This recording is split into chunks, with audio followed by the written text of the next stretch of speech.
అందరికీ శుభవార్త. ప్రతి ఆదివారం 10,000 మంది ఒక చోట చేరి దేవుణ్ణి ఆరాధిస్తున్న జీవం గల దేవుని సంఘం. స్వస్థత, విడుదల, అభిషేకం పొందాలనుకుంటున్నారా? దురాత్మ శక్తుల నుంచి విడుదల కావాలా? ఆర్థిక ఇబ్బందుల నుంచి విడుదల కావాలా? సంతానలేమితో బాధపడుతున్నారా? కుటుంబ సంక్షేమం కొరకు ప్రత్యేక ప్రార్థనలు కోరుకుంటున్నారా?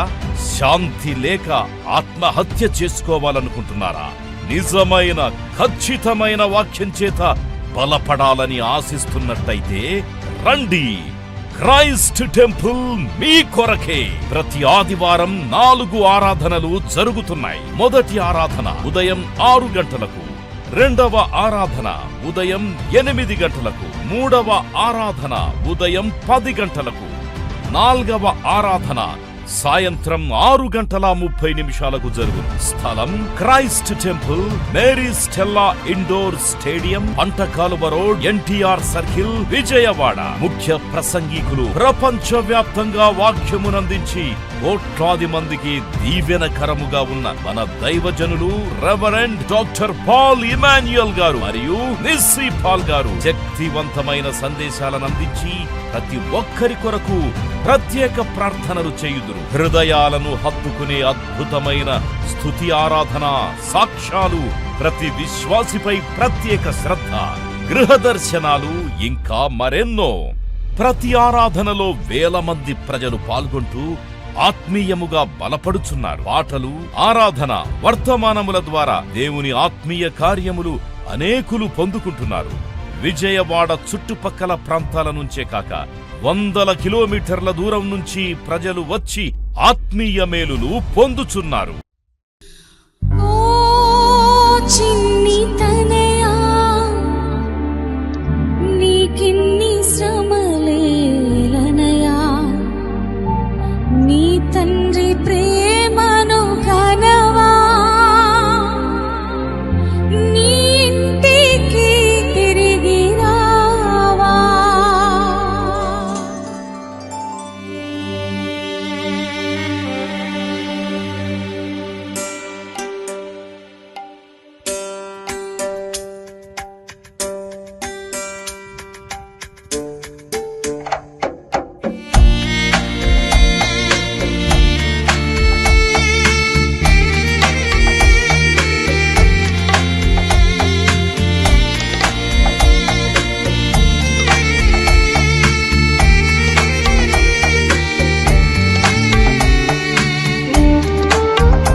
వారు సైతం నీ తండ్రి ఇంట రుచి అయిన అన్నం తినుచుండగా,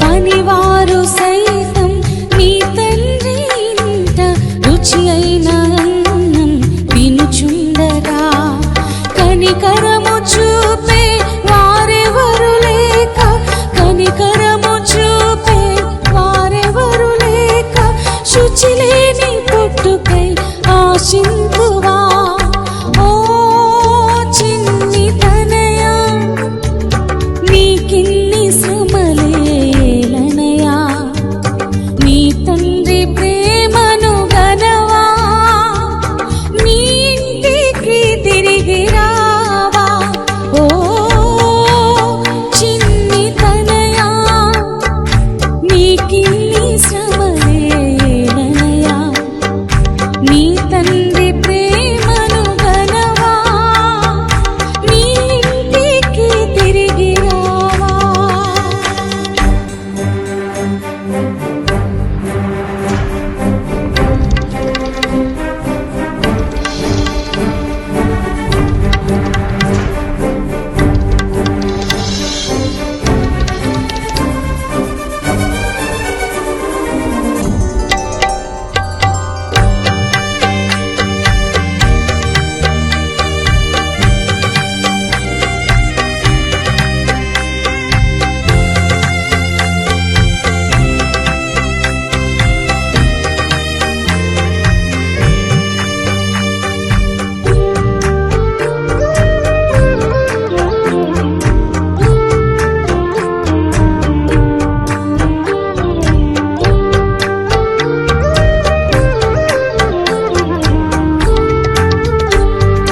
నీ క్షేమమును కోరు నీ తండ్రి నొదిలి ఆ క్షామ దేశమున జీవింతువా,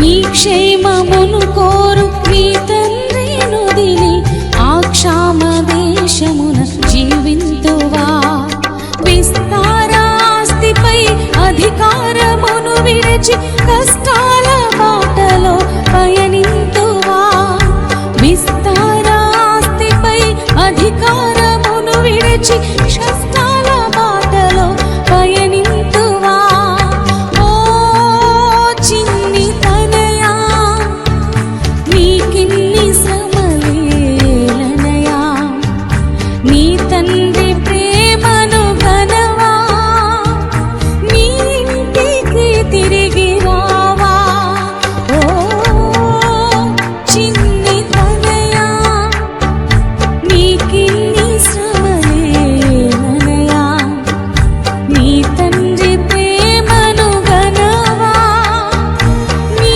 ఇంటికి తిరిగి రావా. వాస్తవానికి ఈమెకు 5 సిబ్లింగ్స్ అనమాట. అంటే 5 అక్కలనండి లేకపోతే అన్నలనండి 5 సిబ్లింగ్స్ ఉన్నారు. ఈ అమ్మాయి 6వ అమ్మాయి. వీరి తల్లిదండ్రులు నిజంగా అమెరికా దేశంలో వారు నివసిస్తూ ఉన్నారు. వారు వాషింగ్టన్ అనే ప్రాంతం, వర్జీనియా వాషింగ్టన్ ప్రాంతంలో వారు నివసిస్తూ ఉంటారు. వారి యొక్క నాన్న పేరు విలియం స్మార్ట్ అయితే, సో వాళ్ళ అమ్మ పేరు హెన్రీ జాక్సన్ స్మార్ట్. వీరేనండి వారి తల్లిదండ్రులు. వాస్తవానికి ఈ యొక్క సొనారా స్మార్ట్ డాట్కి 6 నెలల ప్రాయంలోనే తల్లి చచ్చిపోయింది. 6 నెలల ప్రాయంలోనే తల్లి చచ్చిపోయింది. చచ్చిపోతే నిజంగా చిన్నతనంలోనే తల్లి చచ్చిపోతే ఎంత బాధ ఉంటుందో ఆలోచన చేయండి. కానీ ఈ తండ్రి 6 పిల్లల్ని కూడా అండి అసలు తల్లి తల్లి లోటు లేకుండా పెంచాడు. ఆ చిన్న బిడ్డకి పాలు పట్టించే దగ్గర నుంచి, స్నానం చేసే దగ్గర నుంచి, ఏమండి ప్రతిరోజు కూడా వంట చేసే విషయంలో ఎంతో శ్రద్ధ తీసుకుని 6 గొప్ప ప్రయోజకులుగా చేశాడు ఆ తండ్రి. అసలు వివాహం చేసుకోలేదట. వాస్తవానికి వివాహం చేసుకునే నైతిక హక్కు అతనికి ఉంది, సమాజం కూడా హర్షిస్తుంది. అయినప్పటికీ పిల్లల కోసం త్యాగం చేశాడు. మరొక స్త్రీని పెళ్లి చేసుకోకుండా యవ్వన కాలంలోనే భార్య చనిపోయినప్పటికీ పిల్లల కోసం ఎంతో త్యాగం చేసి పిల్లలను ఉన్నతమైన స్థానం నడిపించారు. పిల్లలు పెద్దోళ్ళు అయిన తర్వాత తండ్రికి కృతజ్ఞత చెప్పుకోవాలి మనం. తండ్రి అంత కష్టపడ్డాడు, తన జీవితాన్ని త్యాగం చేశాడు, తన సుఖాన్ని ప్రక్కన పెట్టి పిల్లల కోసం పెళ్లి చేసుకోకుండా ఉండి మనల్ని ఇంత స్థానానికి నడిపించాడు. కాబట్టి మన తండ్రికి ఎంత ఆయన రుణం ఎంత తీర్చుకున్నా సరిపోదనేటువంటి ఉద్దేశంతో ఈమె ఒక ఆలోచన కలిగింది. ఆ తండ్రి పుట్టినరోజున ఆ తండ్రి పేరు మీద ప్రపంచవ్యాప్తంగా తండ్రుల దినోత్సవాన్ని జరుపుకోవాలి. నాలాంటి తండ్రులు చాలామంది ఉంటారు, ప్రేమను కనుపరిచేటువంటి వారు, త్యాగం చేసేటువంటి వారు, ఆహార్నిశలు శ్రమించేటువంటి వారు. వారికి లేకపోయినా, వారికి ఆహారం లేకపోయినా పిల్లలకు ఆహారం ఉండాలి, వారికి సుఖం ఉన్నా పిల్లలకు సుఖం ఉండాలి, వాళ్ళకి చదువు లేకపోయినా నా పిల్లలు బాగా చదువుకోవాలి, నాకు స్థాయి లేకపోయినా నా పిల్లలకు స్థాయి ఉండాలి అని కోరుకుంటాడే తండ్రి. ఇలాంటి తండ్రిని ఘనపరిచేటువంటి దినం ఒకటి ఉండాలి అనే ఉద్దేశంతో 27 సంవత్సరాలు వచ్చిన తర్వాత ఆమె ఎంతగానో పోరాటం చేసిందండి. చాలామంది ఇలాంటి దినాన్ని ఒకటి ప్రారంభిస్తే బాగుంటుందని ముందుగా లోకల్గా ఉన్న లీడర్స్ చెప్పింది. కొంతమంది ఎంకరేజ్ చేశారు, కొంతమంది చేసేవాళ్ళే అని చెప్పి డిస్కరేజ్ చేశారు. చూడండి, ఏదన్నా పని చేస్తానంటే అందరూ ఓకే చెప్తారా? వీడికి ఎక్కడ పేరు వచ్చేద్దాం అని చెప్పి, ఈ పని చేస్తే పేరు వచ్చేస్తామని చెప్పి డిసప్పాయింట్ చేసేటువంటి వారు ఉంటారు. కానీ కొంతమంది ఎంకరేజ్ చేశారు, కొంతమంది డిసప్పాయింట్ చేశారు. అయినప్పటికీ ఆమె ప్రార్థన చేసింది, ప్రభువా ఈ ప్రపంచంలో దేవుని ప్రేమ తండ్రి ప్రేమతో పోల్చబడింది కాబట్టి నా తండ్రి పేరు మీద ప్రపంచవ్యాప్తంగా తండ్రుల దినోత్సవం ఉండాలని ప్రార్థించి శ్రమించి మందిరాల్లో మాట్లాడి చర్చ్లో మాట్లాడి ఆ యొక్క మూమెంట్ని అమెరికన్ ప్రెసిడెంట్ దాకా తీసుకెళ్ళిందండి. ఆ టైంలో అమెరికన్ ప్రెసిడెంట్ వుడ్రో విల్సన్ అంటే అమెరికన్ ప్రెసిడెంట్ దగ్గర తీసుకెళ్ళినప్పుడు ఆయన కూడా ఆమోదయోగ్యాన్ని పలికాడు. 1910వ సంవత్సరం జూన్ 10వ తారీఖున 1910వ సంవత్సరంలో అఫీషియల్గా Sonora Smart Dodd founded Father's Day in Spokane Washington at the YMCA on June 10th, 1910. ఈ సంవత్సరంలో అఫీషియల్గా ఆ జూన్ నెల 3వ ఆదివారం ఫాదర్స్ డేని సెలబ్రేట్ చేశారు. తల్లిదండ్రులు దేవుడు మనకు వరంగా ఇచ్చాడు కాబట్టి తల్లిదండ్రులు మనం దూషించకూడదు, తల్లిదండ్రులను మనం నిష్ఠూర పెట్టకూడదు, తల్లిదండ్రులు మనం బాధ పెట్టకూడదు. అలా బాధ పెడితే ఎక్కువ కాలం బతకమంట మనం. ఎవరైతే తల్లిదండ్రులు బాధ పెడతారో, తల్లిదండ్రులు దూషిస్తారో, కారు చీకట్లో వారి జీవితాలు ఏమైపోతాయంట? ఆరిపోతాయట. చిన్న ఎగ్జాంపుల్ చెప్పనా? తల్లిదండ్రులు దూషించేటువంటి వారి కన్నులు కారు చీకట్లో ఆరిపోనని ఈ సామెతల గ్రంథంలో మనం చూస్తుంటాం. మీరు చక్కగా బైక్ వేసుకుని ఒక కొండ ప్రాంతాల్లోకి వెళ్ళారు. అరకు ఎప్పుడైనా వెళ్ళారు మీరు? అరకు కానీ కొన్ని పోనీ మొన్న పెహల్గాము ఆ ప్రాంతాల్లో చాలా కొండ చర్యలు ఎక్కువగా ఉంటాయి. అటువంటి ప్రాంతం మీరు బైక్ వేసుకెళ్ళారు, సడన్గా వర్షం పడతా ఉంది, మీ యొక్క బైక్ ఏమైందంటే లైట్లు ఆగిపోయినాయి. ఆ తర్వాత ఇటు వెళ్ళాలో తెలియదు, కారు చీకటి, చిమ్మ చీకటి. ఆ టైంలో మీ ప్రయాణం సాగుతుందా? ఇటుపక్క అటుపక్క భయంకరమైన క్రూర మృగాలు శబ్దాలు వినపడుతున్నాయి, సింహ గర్జన, ఆ తర్వాత పాముల యొక్క బుసలు ఇవన్నీ వినపడుతున్నాయి. ముందేమో అసలు దారి కనిపించట్లేదు, భయంకరమైన లోయ. ఆ టైంలో మీ పరిస్థితి ఎలా ఉంటుంది? అగమ్య గోచరంగా ఉంటుంది కదా, చాలా బాధ అనిపిస్తుంది. ఇటు వెళ్ళాలో తెలియదు, పోన్లే చీకట్లో వెళ్ళిపోతామంటే ఆ భయంకరమైనటువంటి ఘాటీ రోడ్లో మీ బండి మీరు ఎక్కడ పడిపోతారో తెలియదు. పోనీ అక్కడ ఆగుదామంటే క్రూర మృగాలు ఉన్నాయి అక్కడ, మొత్తం చిమ్మ చీకటి. ఆ యొక్క సందర్భాన్ని ఎందుకు జ్ఞాపకం చేస్తున్నానంటే, ఎవరైతే తల్లిదండ్రులను దూషిస్తారో, తల్లిదండ్రులను అవమానపరుస్తారో, తల్లిదండ్రులని సన్మానించరో వారి జీవితాలు కూడా అలాగ ఉంటాయట. ఎఫెసీయులకు రాసిన పత్రిక 6వ అధ్యాయంలో నువ్వు దీర్ఘాయుష్మంతుడు అవునట్లు నీ తల్లి నీ తండ్రిని ఏం చేయాలి? సన్మానించాలి. యవ్వన కాలంలో ఉన్నప్పుడు బాగానే చూస్తారు తల్లిదండ్రులని, ఏమంటే వారు స్టూడెంట్స్గా ఉన్నప్పుడు ఉద్యోగం మొదట్లో బాగానే చూస్తారు. కానీ తల్లిదండ్రులు వృద్ధాప్యంలోకి వెళ్తున్నారనగానే లోకు అవుతారు చాలామంది పిల్లలకి తల్లిదండ్రులు. ఎందుకంటే వారిని అసహ్యంగా చూస్తారు, సరిగ్గా పట్టించుకోరు. కొంతమంది అయితే సిన్సియర్గా వాళ్ళని తీసుకెళ్ళి వృద్ధ శరణాలయాల్లో పెడతా ఉంటారండి. నేను ఐఎమ్ యాంటీ ఫర్ వృద్ధ శరణాలయాలు డెవలప్ అవ్వడానికి వీల్లేదు. స్తోత్రం చెప్పండి. అదేంటండి వృద్ధ శరణాలయాలు డెవలప్ అవ్వకపోతే ఎలాగ అంటారా? అసలు ఏ పిల్లలు కూడా తమ తల్లిదండ్రులు వృద్ధ శరణాల్లో వేయకూడదు. ఆమెను చెప్పండి. వృద్ధ శరణాలయాలు అనేవి మన భారతదేశంలో అన్నీ ఏమైపోవాలి? క్యాన్సిల్ అయిపోవాలా. ప్రతి ఒక్కరు కూడా తల్లిదండ్రులు ఏం చేయాలి? వారి ఇంట్లో పెట్టుకుని ఏం చేయాలా? పోషించాలి. చాలా విషయాలు మార్నింగ్ నేను మాట్లాడాను. గాడ్లీ ఫాదర్కు ఉండాల్సిన లక్షణాల గురించి మాట్లాడాను. ఆ తర్వాత దైవికమైనటువంటి తండ్రి ఎటువంటి లక్షణాలు కలిగి ఉంటాడో, మన పరమ తండ్రి ఎటువంటి లక్షణాలు ఉన్నాయో అటువంటి లక్షణాలు ప్రతి తండ్రిలో ఉండాలని చాలా విషయాలు మాట్లాడాను. మరలా అదే ప్రసంగాన్ని ఇవ్వడానికి నేను ఇష్టపడలేదు. కానీ సో ఈ శ్రేష్టమైన సమయంలో మరొక వర్తమానాన్ని మీకు ఇవ్వడానికి ఇష్టపడుతున్నాను. మన తండ్రి మనల్ని మరిచేవాడు కాదు. స్తోత్రం చెప్పండి. మన తండ్రి మనల్ని మరిచేవాడు కాదు, మనల్ని విడిచిపెట్టేటువంటి దేవుడు కాదు. ఇందాక వర్షిప్లో మనం పాట పాడుతూ కన్న తల్లి వలె ఆదరించాను, కన్న తల్లి వలె పోషించేటువంటి దేవుడు మన దేవుడు. నిజంగా యేసుక్రీస్తు ప్రభు వారి లోకానికి వచ్చి ఆయన ఎంత కనికరాన్ని చూపించాడండి. ఆయన అంత ఉన్నతమైనటువంటి స్థానానికి రావడానికి కారణం ఏంటంటే ఆయనలో ఉన్నటువంటి ప్రేమ, క్షమాపణ. యేసుక్రీస్తు ప్రభు వారు తన జీవితం ఈరోజున కొన్ని కోట్లాది మందికి ఆశీర్వాదకరంగా, మాదిరికరంగా ఉందంటే యేసుక్రీస్తు ప్రభులో ఉన్నటువంటి ఆ విర్చ్యూస్, ఆ ట్రైట్స్, ఆ లక్షణాలు ప్రపంచంలో మరి ఏ వ్యక్తికి కూడా యేసుక్రీస్తు ప్రభువులో ఉన్నటువంటి ఆ గొప్ప లక్షణాలు లేవని ఖచ్చితంగా చెప్పొచ్చు. ఆయన పరిశుద్ధుడైన, ఆయన అన్నిటి మీద అధికారం కలిగినటువంటి వాడు, ఆయన ప్రేమించుట్లో ఆయనకంటే గొప్పవాడు మరొకరు లేడు, క్షమించుట్లో ఆయనకంటే గొప్పవాడు ఈ ప్రపంచంలో లేనే లేడు. ఆ తర్వాత ఇంకా చెప్పండి, అద్భుత కార్యాలు చేసే విషయంలో యేసుక్రీస్తు ప్రభు కంటే గొప్పవాడు లేడు. ఆయన విలక్షణమైనటువంటి వ్యక్తి. ఆయనని ఏ ఒక్కరితో మనం పోల్చలేం. Is unique. ఆయన ప్రత్యేకంగా ఉండేటువంటి వాడు. ఆయన పాపుల్లో చేరినటువంటి దేవుడు. ఆయన అటువంటి గొప్ప దేవుడిని ఆరాధించినందుకు మనందరం ఎంతగానో గర్వించాలండి. ఈరోజు లోకంలో చాలామంది అపవిత్రులను పూజిస్తూ, మాటలో చెప్పాలంటే అపవిత్రత కలిగిన వారిని పూజిస్తే అంత గర్వంగా ఉంటే, పవిత్రుడైనటువంటి దేవుణ్ణి, నిష్కలంకుడైనటువంటి యేసుక్రీస్తు ప్రభు వారిని, మన కోసం ప్రాణం ఇచ్చినటువంటి యేసయ్యను ఆరాధిస్తున్న మనం ఇంకెంత అతిశయంతో జీవించాలి, ఇంకెంత మనలో కాన్ఫిడెన్స్ ఉండాలి. ప్రభువుని ఆరాధించేటువంటి విషయంలో కాంప్రమైజ్ అవ్వద్దు. ఈ లోకంలో క్రీస్తును కలిగినటువంటి మనము భాగ్యవంతులు. Hallelujah. Be proud to be called as Christians. క్రైస్తవుని చెప్పుకుంచుకోవడానికి మనం గర్వపడాలి. ఎందుకు తెలుసా? మన దేవుడు అంత గొప్పవాడైనా, మనం ఆరాధిస్తున్నటువంటి దేవుడు ఆయన మృతుడు కాదు, మరణాన్ని తిరిగి జయించినటువంటి దేవుడైనా, ఆయన రాజులకు రాజు, ప్రభులకు ప్రభుడైన దేవుడైనా, ఆదియు అంతమైనటువంటి దేవుడు, ఆల్ఫా ఓమేగా అయినటువంటి దేవుడు. నిజంగా ఆయన పూజించడం, ఆయన గణపరచడం, ఆయన వెంబడించడం మన జీవితంలో మనం చేసుకున్న గొప్ప భాగ్యం అండి. ఈరోజు యేసయ్య నీకు దొరికాడంటే నువ్వు ఎంత అదృష్టవంతుడు తెలుసా అండి? నీవు ఒక అంబానీ కంటే అదృష్టవంతుడు అంటాను నేను.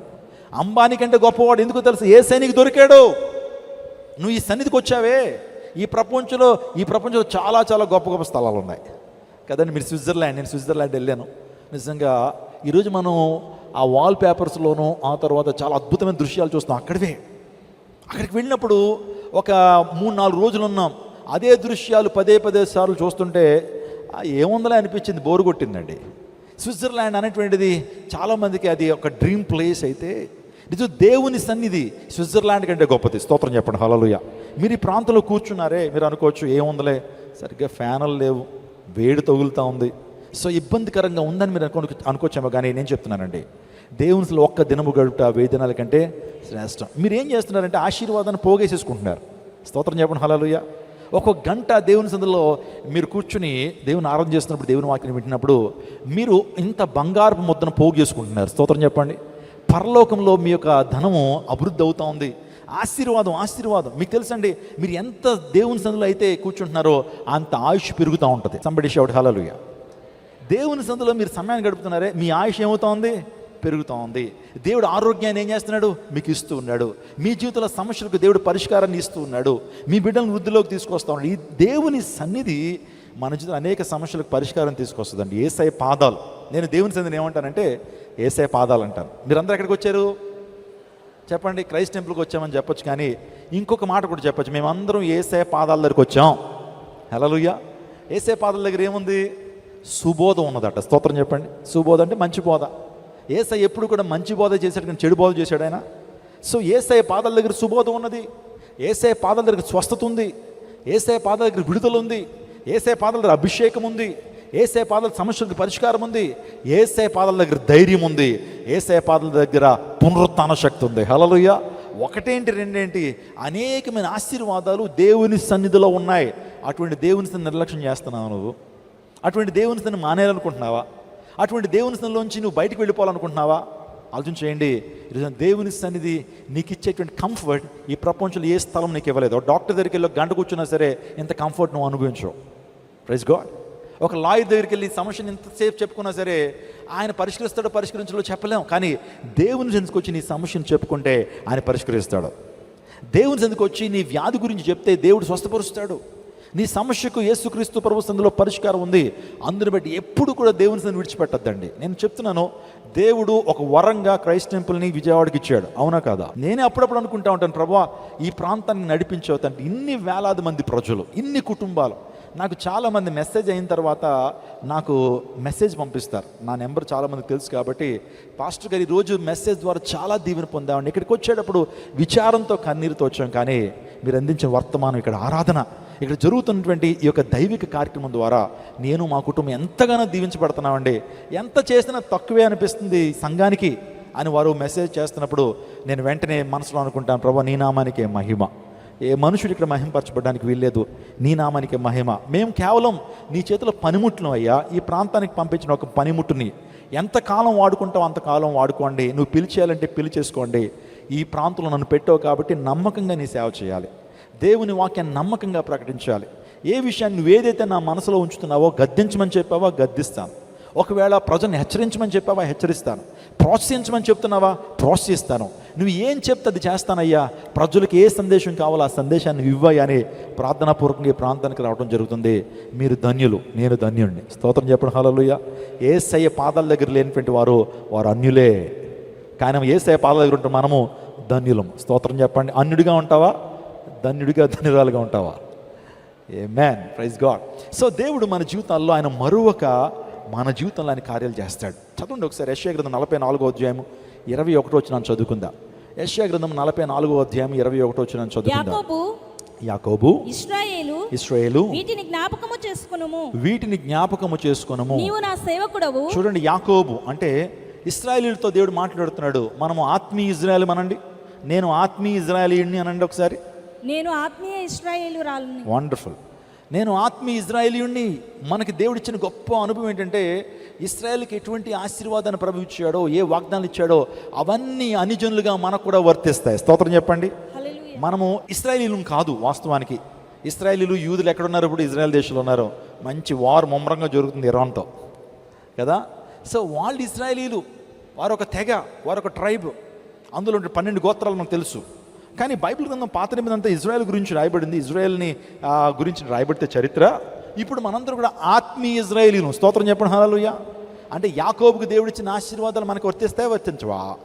ఆ తర్వాత ఇశ్రాయేల్కి దేవుడిచ్చిన వాగ్దానాలు ఆశీర్వాదాలు వర్తిస్తాయి వర్తించవా? వర్తిస్తాయి.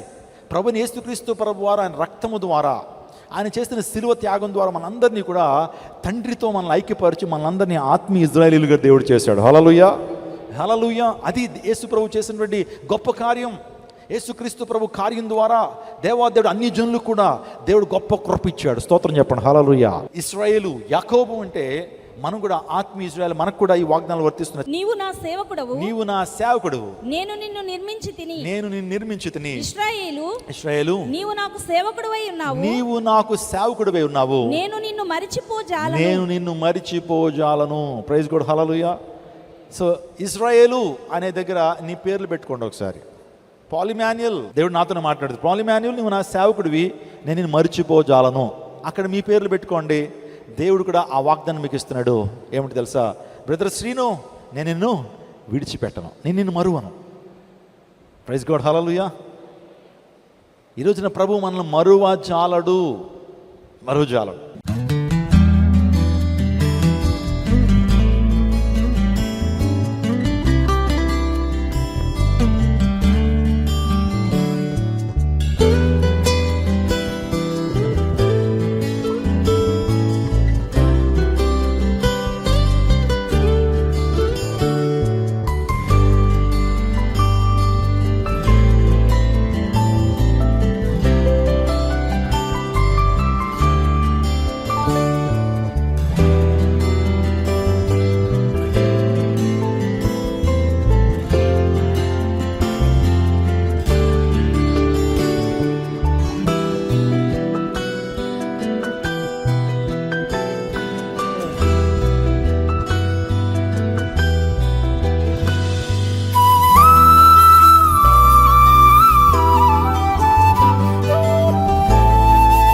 యేసుక్రీస్తు నామం పేట మీకు అందరికీ శుభాలు తెలియపరుస్తున్నాను.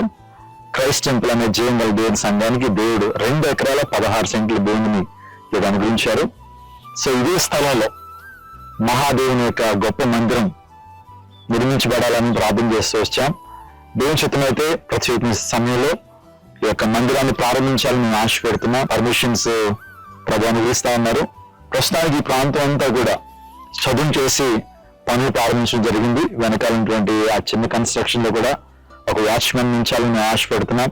దాన్ని ప్రార్థన చేయండి. దేవుని కార్యాలు బహుబలంగా విజయవాడ పట్టణం జరిగించాలని, ఇక విజయవాడ పట్టణాన్ని కేంద్రంగా చేసుకుని ఈ పరిచయ దేవుడు ప్రపంచవ్యాప్తంగా విస్తరింప చేయబడాలని మేము కోరుతా ఉన్నాం. కాబట్టి అనుదిన ప్రార్థనలో జ్ఞాపకం ఉంచుకోండి. ఈ రోజు నుంచి పనులు ప్రారంభించబడతా ఉన్నాయి. దేవుని చిత్తం అయితే సో నెక్స్ట్ ఇయర్ కి నూతన మందిరంలోకి వెళ్ళాలనేటువంటి ఆలోచన, ఆశ మాకుంది. దేవుడు మన ఆశను తీర్చాలని మీ ప్రార్థనలో జ్ఞాపకం చేసుకోవాల్సిందిగా ప్రభు పాటు మనం చేస్తున్నాను. దేవుడు మన విజయవాడిని దీవించును గాక. ఆమేన్, ఆమేన్.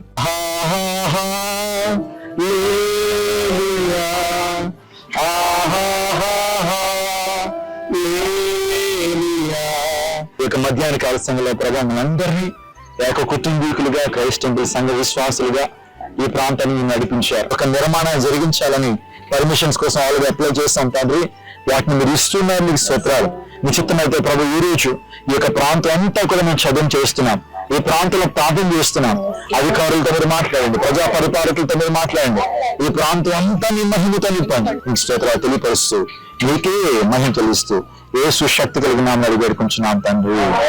సకల ఆశీర్వాదాలకు కారణభూతుడైన ఘనమైన శ్రేష్టమైన నామానికి వేలాది వందనాలు, స్తుతులు, స్తోత్రాలు చెల్లిస్తున్నాము ప్రభా. ఒక సొంత స్థలంలో మందిరం ఉండాలన్న ఆశ మేము కలిగి ఉండగా మీరు ఇచ్చిన ఈ అద్భుతమైన సమయమును బట్టి, స్థలమును బట్టి మీకు స్తోత్రాలు ప్రభా. అయ్యా, ఇది మా అందరికీ సమృద్ధిగా ప్రభనైనా నీ మందిరం కట్టబడి నిన్ను స్వేచ్ఛగా ప్రభ మేము ఆరాధించటకు కృప చూపించండి. స్తుతించి ప్రార్థించడి వేడుకుంటున్నాము తండ్రి. దేవుని నామానికి మహిమ కలుగును గాక. ఇప్పటివరకు ఈ ప్రాంతంలో ప్రార్థన చేశాం. దేవుని యొక్క మహిమ ఈ ప్రాంతానికి దిగి వచ్చిందని నేను నమ్ముతున్నాను.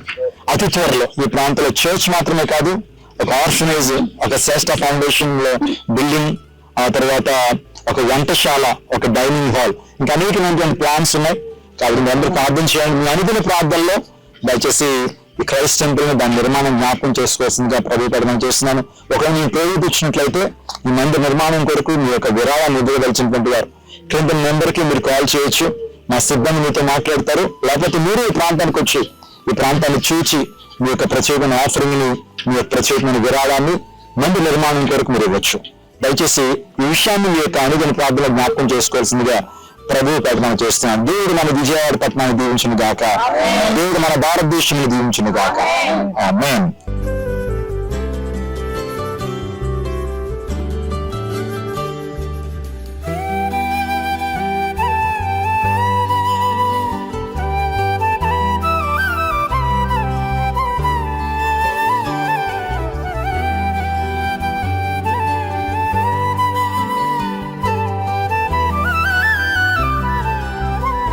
అందరికీ శుభవార్త. ప్రతి ఆదివారం 10,000 మంది ఒక చోట చేరి దేవుణ్ణి ఆరాధిస్తున్న జీవం గల దేవుని సంఘం. స్వస్థత, విడుదల, అభిషేకం పొందాలనుకుంటున్నారా? దురాత్మ శక్తుల నుంచి విడుదల కావాలా? ఆర్థిక ఇబ్బందుల నుంచి విడుదల కావాలా? సంతానలేమితో బాధపడుతున్నారా? కుటుంబ సంక్షేమం కొరకు ప్రత్యేక ప్రార్థనలు కోరుకుంటున్నారా? శాంతి లేక ఆత్మహత్య చేసుకోవాలనుకుంటున్నారా? నిజమైన ఖచ్చితమైన వాక్యం చేత బలపడాలని ఆశిస్తున్నట్టయితే రండి. క్రైస్ట్ టెంపుల్ మీ కొరకే.